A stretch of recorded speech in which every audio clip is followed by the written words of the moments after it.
Usted fue presidente en 2 oportunidades, además de diputado, senador, tuvo diferentes cargos, es periodista, ha escrito. La pregunta puntual es, ¿cuándo cree usted, y no estamos hablando de ningún país en particular, ¿cuándo cree usted que una democracia puede permitir modificar la Constitución? Todas las constituciones, como nos enseñaba en la facultad, una son rígidas y otras flexibles, Sí. tienen mecanismos de reforma. Sí. De modo que el tema es que cada sistema se atenga a sus propias reglas. En mi país, por ejemplo, hay varios procedimientos de reforma.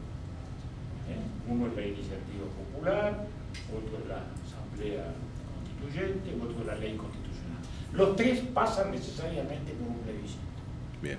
Los tres procedimientos terminan siempre en un voto popular. En otros países hay otros. La enmienda constitucional, por ejemplo, en Estados Unidos es un tema parlamentario, una mayoría especial. El tema es que cada uno se atenga a su propia legalidad y a su propia institucionalidad, que no la rebase, que no la fuerce, no la tergiverse. Adentro de la Constitución, todo, afuera de ella, nada. Ese es el punto. No, acá, una pregunta acá. Perfecto. Me gustaría conocer su opinión acerca de los roces que existieron entre el gobierno argentino y uruguayo por el control de las aguas de Bosnia.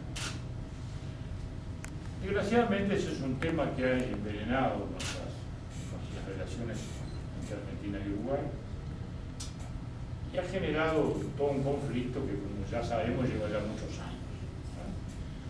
Comenzó en la época del presidente Kirchner y el presidente Vázquez y desgraciadamente se ha mantenido latente hasta hoy. Las últimas instancias que se han vivido se han producido porque no se han aceptado la publicación de los resultados de las investigaciones técnicas que se han realizado. En Uruguay tenemos todos, cuando digo todos, digo gobierno, oposición y sectores de la sociedad civil, tenemos toda la certeza de que la fábrica de está produciendo, el freivento se está produciendo dentro de los parámetros adecuados. La dirección de medio ambiente nuestra lo está haciendo y lo que sabemos de los resultados internacionales también. Por eso lamentamos que no se hayan hecho públicos, que se siga haciendo un misterio de ellos. Como consecuencia se empiezan a producir rispideces, se empiezan a producir enfrentamientos. A veces también, y esto lo digo con pesar, se usa un tono que diplomáticamente no corresponde.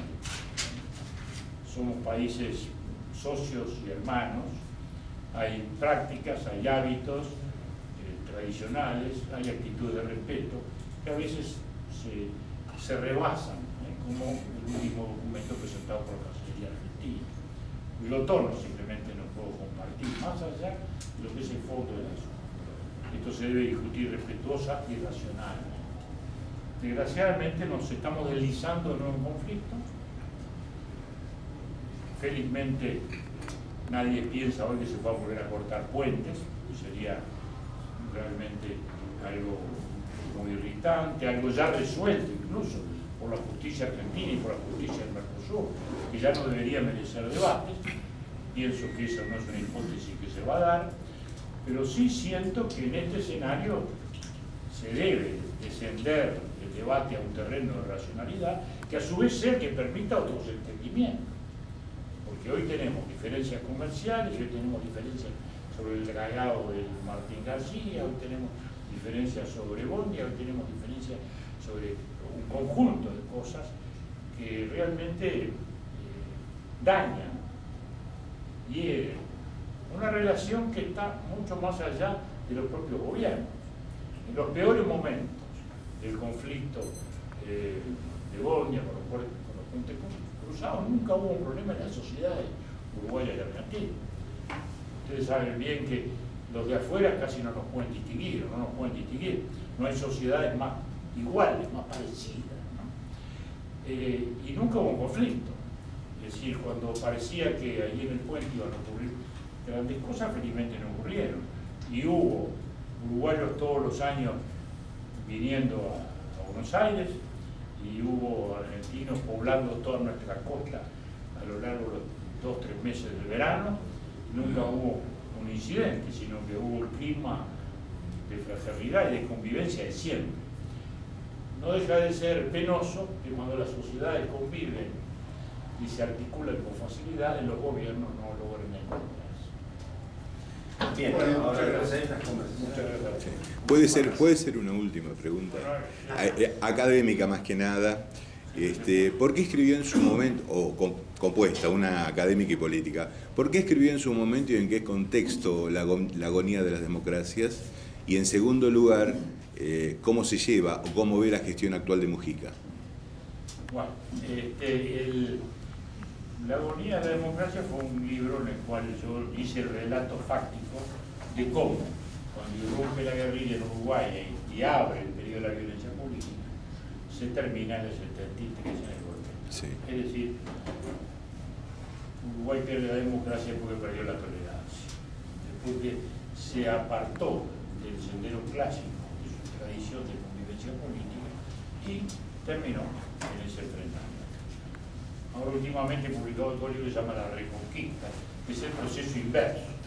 ¿Cómo? Desde el plebiscito del 80, en que desde la prohibición política y de la protección política que entonces estamos, logramos vencer la propuesta constitucional de los militares en el año 80, lo cual abrió un proceso de negociaciones que culminaron 4 años y medio después en la elección de noviembre del 84, que abrió el periodo propiamente de la transición hacia la democracia. De modo que eso fue lo que hemos relatado, pero fundamentalmente no sobre una memoria, sino tratando de hacer una reconstrucción de hechos.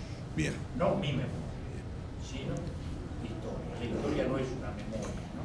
Últimamente se abusa mucho de la memoria y se construye propia historia, porque la historia recoge muchas memorias, normalmente contradictorias. Las memorias son siempre subjetivas, y otros hechos que a veces no están en la memoria, que se han perdido en la memoria popular, como hechos científicos, hechos económicos. En cuanto a la gestión del presidente Mujica, bueno, no diría que, por un lado, el presidente es un hombre respetable que tiene diálogo político con todo el espectro del país. Desde ese punto de vista entiendo que es su mayor activo, es decir, no ha tenido una posición hegemónica de pretensión de monopolio de la verdad ni del poder. Y en cuanto a sus resultados, yo diría que justamente allí está su falencia. Es decir, no es un hombre que ejerza el Ejecutivo como tal.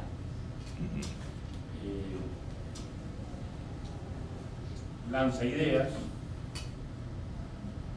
organiza pocos proyectos, ejecuta menos aún, y de ese modo entonces transita en una especie de dicotomía entre sus dichos, que son copiosos, porque él nunca se niega al periodismo, transita mucho por la calle, mañana, tarde, noche, habla, discute. Ese es un talante abierto que tiene, pero que luego no se traduce en hechos, en ejecución.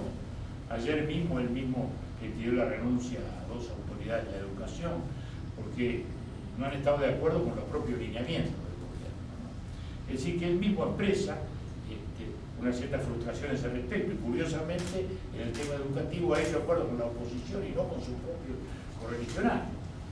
De modo que eso revela, digamos así, una actitud personal, pero también una gran limitación, que es la que se precisaría hoy, de generación de confianza, de estabilidad, para que la bonanza que estamos recibiendo desde el exterior se traduzca en mayores inversiones, en mayores proyectos, en más confianza. Gracias.